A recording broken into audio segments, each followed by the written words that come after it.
right, everybody, here we are back again working on these. I swear I could make a YouTube channel based just off of this platform of truck. Let me back you out here a little bit. This has been replaced again. I've got another video that's got to go up. You got to pull the dash apart. I replaced that.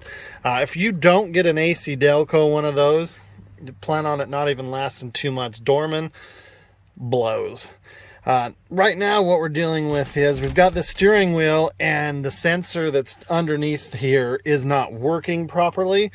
So I have the same amount of help coming at speed, which I shouldn't, as I do as I'm sitting, when I should have a lot of assistance. And we just had a lot of this stuff replaced. I'm going to try and get you here. What we're going to replace is right here. You can test it. I believe the cables are back up here. I haven't even looked. I just know I've done this one before. It's not too difficult. You'll need, I believe it's a 15 millimeter here to get that off, turn it, and then you'll end up pushing this back into there, and your little speed sensor that's back here will come off. So that's great. Trying to think of what else I got to tell you if you think this might be your problem.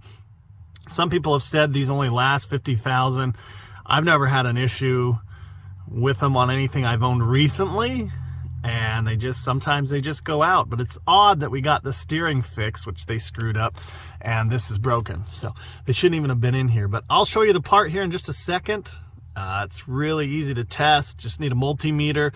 I'm not going to test it. I'm just going to replace it. But you can test it, and you should have a range of, I think it's up to 12 thousandths when you're spinning it. Shouldn't see anything more than that. So I'm going to go ahead and get the steering wheel turned just a bit so that I can have the nut down. The top side is flat, has a little square on it, locks it into place, so you don't need anything on the top. Just I think it's 15 on the bottom. Let me show you the part here. Okay, so here it is. I went with a GM part. I wish it came in a better box, but 260-644-68. This is all we are replacing. Nothing too crazy. There'll be a green pin I'll try and show you that you got to pull out of the thing that holds it, and then you should be able to get that out pretty easy. Once you slide that steering shaft back, then this guy can go on after the other one. Nothing too crazy, should be a good fix. This Suburban needs so many fixes, it's not even funny, but hey, we're gonna get started with this one here. So let me turn the steering wheel, make sure that nut is down, and we will be ready to start. Okay, what a pain. It was up on top, my hand barely fits. It is covered by all this little foam stuff, but I was able to get that clip out, just used a little pick, pushed it. Now I will get that separated, and then we will work on this bolt, which you see, I turned the steering wheel. That'll make it a lot easier, and then I'll have to kind of push this back into the firewall. You need to go back into the firewall. There's nowhere you're gonna go the other way unless you undo a whole bunch of other stuff. Just not worth it. So get this bolt off. I thought I had my socket here. I don't know where it went, probably up on the seat, but you'll find that up on top wrapped with a bunch of nasty foam. Reason they do that is so it doesn't rattle on this. Smart, but not smart for something that fails that you've got to then use. So let me get that apart. If there's any tips or tricks I can give you on that, I will definitely do that for you. All right, so not terribly difficult. Hardest part is being able to see it. I'll just move out of there. You just got to push on it a little bit right there. You'll see at the top. Just push that down and forward, and it will release. So now it's time to take this off and start to work that forward. Pay attention in as to what way this was facing. I will do the same for you. Problem is, you will not get to watch me pull it out because there's just no room under here to work. It's amazing. They're like, we don't want you to be able to do this yourself. Well, guess what? We're still going to be able to do it ourselves. It just takes a lot of time. It might flip you around funny, but you can kind of see that's the piece we're pulling out right there. Move my hand, it'll readjust. That circle piece right there. So I'm going to get started. All right, so that was a 15. Once you get that off, push that up and out. There we go. So you can kind of see it locks in off that little square at the bottom there. Nothing crazy. They did do that right, but now you're gonna need to work that forward till it comes off. Not gonna be easy with one hand. So I kind of showed you how I started there.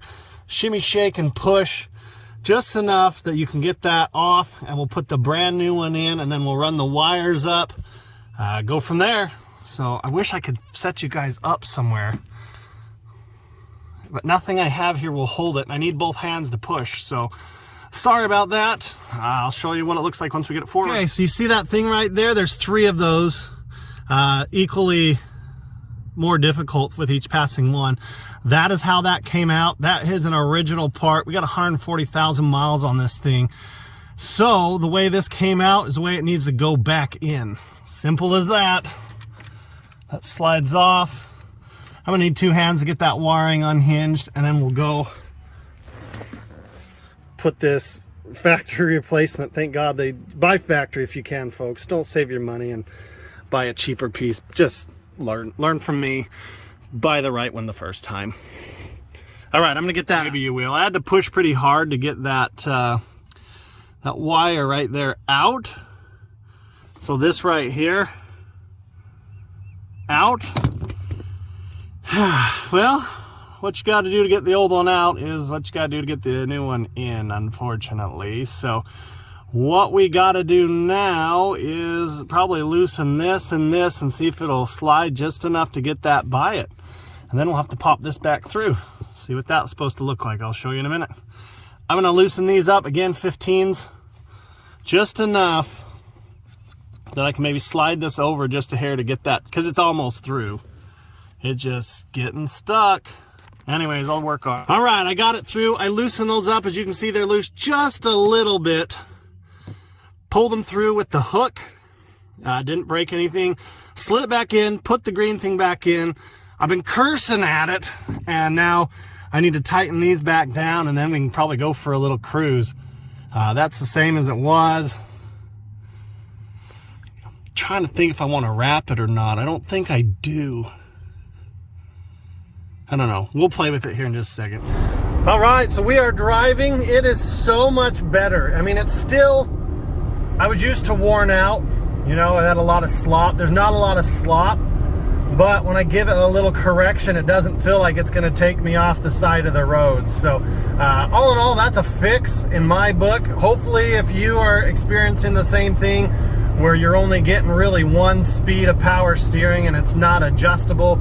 I believe this started 97, 8, and 9. It might have been 96 when they started this stupid sensor. So if you're older than that, good for you. If you're not, I think it's 97, 98, 99 models of this style have this, and it's a known issue. So hopefully that helps you out. Wasn't terrible. Everything's plugged back in, tightened back up, and I'd say that's a wrap. Thanks for watching. If you can, hit subscribe, hit that thumbs up. We'll see you on the next one.